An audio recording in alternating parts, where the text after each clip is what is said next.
All right, so to preface this conversation, before I get into the top 5 things to look for in a quality gun belt, I want to first preface this with why.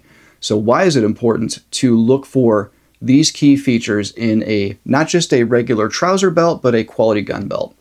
So first off, I imagine at some point in your life, you've all walked into like a department store, right? And you see like a rack of trouser belts. And those trouser belts have like all these different styles and they look kind of neat. They're oftentimes very comfortable for just everyday holding up your pants type of work. But that's all the work that belt is designed to do.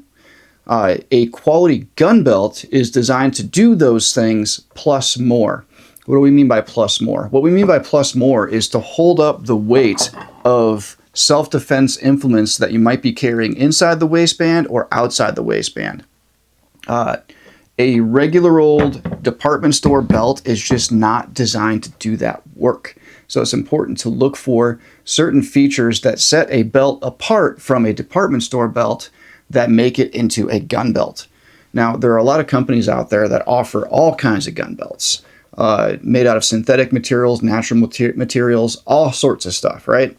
Something that's very common is like a nylon belt with a polymer or sometimes even a steel stiffener that's put into the fibers, kind of sandwiched between 2 layers of fabric or two layers of ballistic nylon.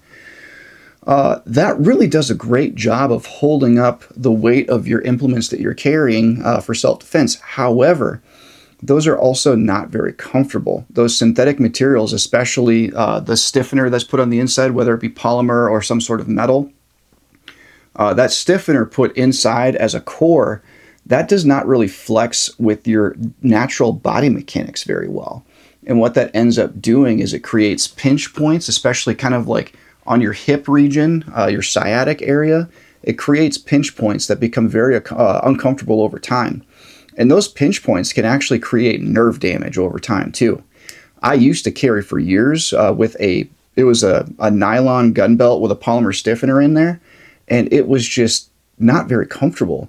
And it wasn't until a few years after carrying it that way, I switched over back to like a leather, kind of a trouser belt for a while. And then I found that trouser belt just did what I expected it to do. It did a very poor job of holding up the self-defense implements. And what happens over time is, since that material is very soft, instead of holding your implements up or tucking them in towards the body a little bit like a good gun belt should, that cheap department store trouser belt allows the weight of the magazine to kind of pull the magazine and the pistol kind of outward a little bit. And what that creates is printing underneath the garment. So after that experience, I selected a proper leather gun belt that was made out of the proper thickness of material. And since then, I've never turned back.